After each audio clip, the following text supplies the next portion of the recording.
এমনিতেই মনটা অতটা ভালো নেই, তাতে মনটা আরো বেশি খারাপ হয়ে গেল। মন খারাপ হওয়ার পিছনে ভীষণ বড় একটা কারণ আছে। কারণটা জানতে হলে ভিডিওটা শেষ পর্যন্ত দেখতে হবে। বাড়ি থেকে হাসতে হাসতেই বেরিয়েছিলাম, জানতাম না ওখানে গিয়ে এত বড় একটা ঘটনা ঘটবে। আমি কোনোদিনও সেখানে যাইনি, আমি জীবনে প্রথমবার সেখানে গিয়েছি। কি করে জানবো বলো যে এখানে এই জিনিসটা অ্যালাউ নেই? ভীষণ বড় একটা ভুল কাজ করে ফেলেছি। ভুল কিনা বলতে পারবো না, হয়তো পাপ করে ফেলেছি। দুপুরবেলা বরকে ফোন করেছিলাম এটা বলার জন্য যে আমাকে কোথাও নিয়ে চলো এমন একটা জায়গায় যেখানে নির্জন জায়গা, আমি চুপচাপ কিছুক্ষণ বসে থাকতে পারি। তাই যেমন ভাবনা তেমন কাজ নিয়ে বেরিয়ে পড়েছিলাম দুজন সন্ধ্যাবেলা সেই নিরিবিলি নিস্তব্ধ জায়গার উদ্দেশ্যে। কোথায় নিয়ে এসছে আমার বর তোমরা আশা করে বুঝতেই পেরেছো। আমাদের এখানে একটা অনেক বড় মন্দির রয়েছে, এখানে আমি কখনো যাইনি, এই ফার্স্ট টাইম ওখানে গেলাম। গিয়ে আমার খুব ভালো লেগেছে। চারি সাইডটা তোমরাও দেখতে পাচ্ছ কত সুন্দর জায়গা। এটাই ছিল আমার সব থেকে বড় ভুল। আমার ভুলটা কি ছিল আশা করি তোমরা এতক্ষণ বুঝেই গেছো। মন্দিরের ভিতরে না ফোনটা অ্যালাউ ছিল না। আমি জানতাম না, বাইরে থেকে কিছু ভিডিও করছিলাম। ভুল করে আরতির সময় আমি একটা ভিডিও করে ফেলেছিলাম। এই ভিডিওটা আমি এখানে দিতে পারিনি। আমার মন খারাপ বলে আজ আমি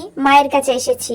মায়ের মুখটা দেখার পরে মনটা অনেকটা শান্ত আর মাথাটা ঠান্ডা হয়ে গেল। তারপর মাকে দর্শন করে ওখান থেকে বেরিয়ে গেছিলাম। আগে যেখানে কাজ করতাম ঠিক ওখানে গিয়েই দেখো পুরোনো কাজকে আবার ফিরে পেলাম। কেনাকাটার উদ্দেশ্য নিয়ে কিন্তু আজ বেরো যাও পড়েছিল ওই দিকটা, আর মলে না ঢুকে পারলাম না। তাই দুজনে মিলে ঠিক করলাম নেই আর না নেই চলো না একবার ঘুরে আসি। সেই উদ্দেশ্যে যাওয়া হয়েছিল। এখানে গিয়ে আমি কটা প্লাজো খুঁজছিলাম। এই প্লাজো সেকশনে গিয়ে কিছু প্লাজো দেখছিলাম। এটা আমার বর বলছিল দেখতে বেশ সুন্দর লাগছে, এটাই না। কিন্তু এর দামটা অনেকটাই বেশি ছিল। আমি তো কেনার উদ্দেশ্য করে আসিনি, দেখতে এসেছিলাম।